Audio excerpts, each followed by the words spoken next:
Hello po sa inyong lahat mga ka-crypto. Ako po si Pinoy Crypto Trader at sa video na ito ay atin pong muling pag-uusapan ang tungkol dito kay XRP kung saan ang sabi po rito ay Ripple moves millions of XRP should the market fret.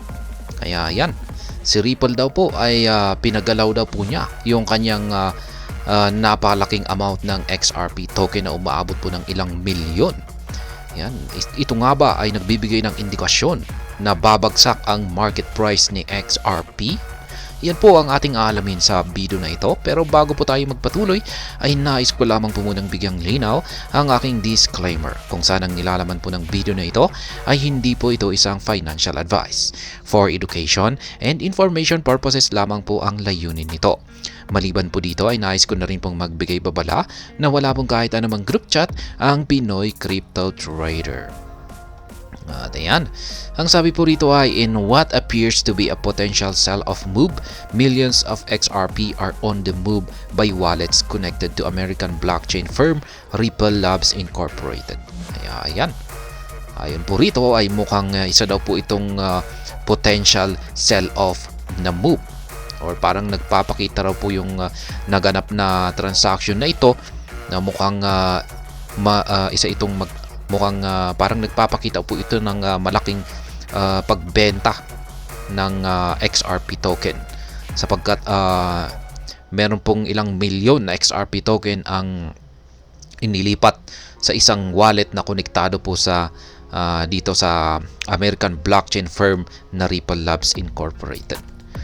Data from the crypto analytics platform Whale Alert shows two distinct XRP transfer from Ripple Labs this week. These transfers include one involving 46,340,000 XRP and another 27,100,000 XRP within 24 hours. Kaya yan po, dalawa pong transactions yung naganap na dito po sa Ripple Labs ngayong linggo na ito. At ang lalaki po, nasa 46.3 million na XRP token yung isa, tapos sinundan ng pangalawa na nasa 27.1 million na XRP token. Mukhang ibebenta yata nila, ibabagsak yata nila ito. Mukhang baka ito siguro yung galing sa escrow account ng Ripple.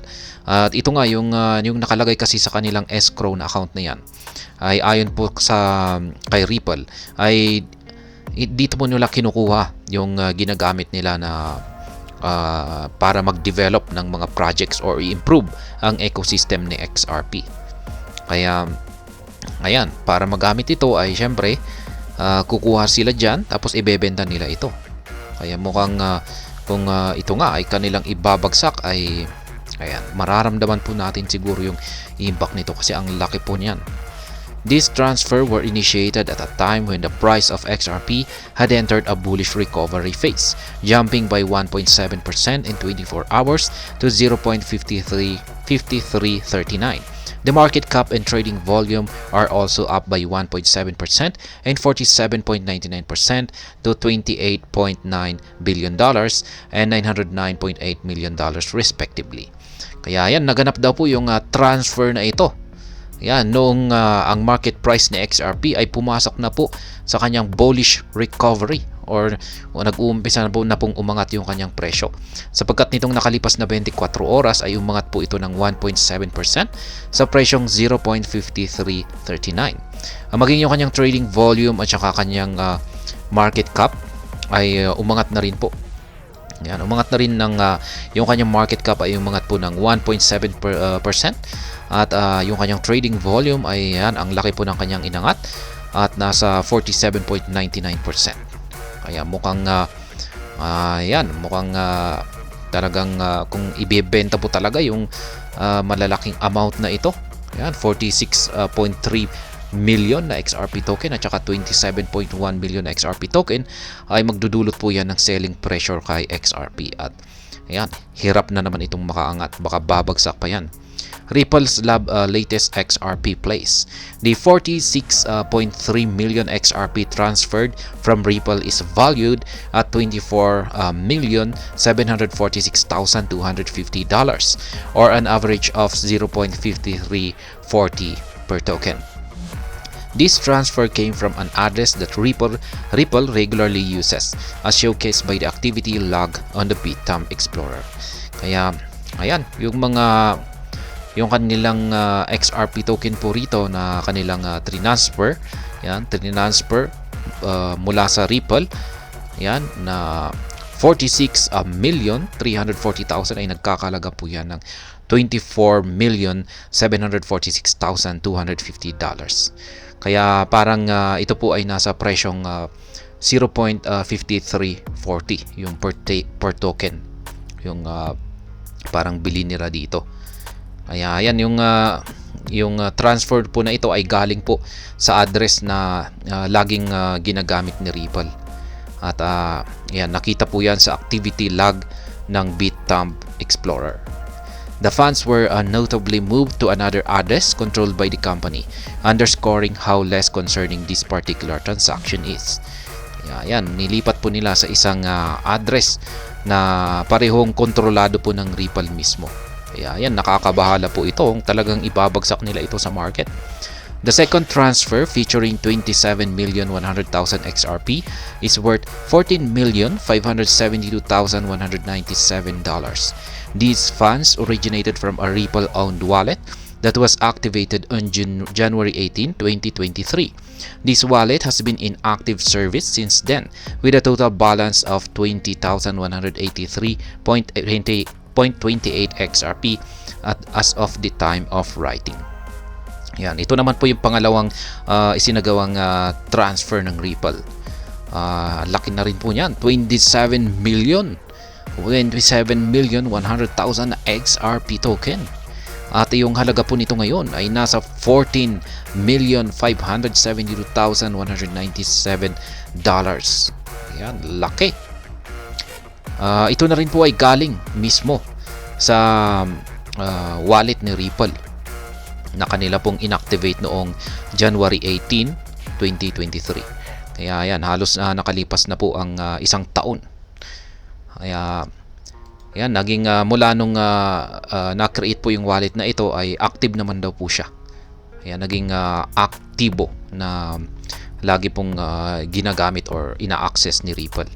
At meron po itong total balance na 20,183.28 XRP as of the time of writing. Kaya ayan, Ripple sent the 27.1 million XRP to Bitstamp, changing the entire scope of the motive behind this move compared to the first transaction. Transfers to crypto trading platforms are typically billed for liquidation, and Ripple's XRP push to Bitstamp is not an uncommon trend. The company has initiated a series of related transactions over the past few months. Kaya yan, mukhang yung transfer na ito ay nakahanda para sa isang liquidation. At kung pag sinabi nating liquidation ay talagang yan, ibebenta po nila ito lahat. Are the transfers a source of concern? Kaya nakakabahala nga ba yung ginawang transfer na ito ng Ripple? Yan, alamin natin bago po tayo magpanik. Ripple Labs play a key role in the operational management of the XRP market liquidity, one that is closely watched for.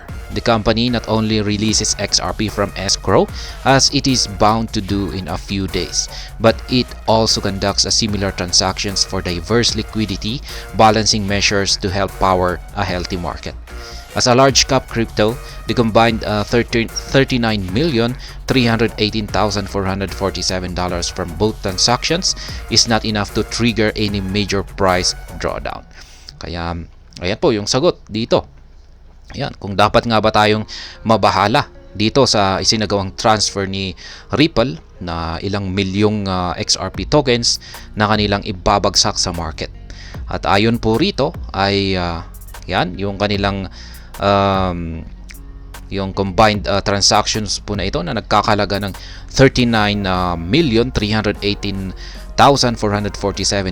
Yan ay kung pag maibabagsak po yan sa market ay hindi raw po ito magdudulot ng major price drawdown or hindi daw po ito magdudulot ng matinding pagbagsak sa presyo ni XRP.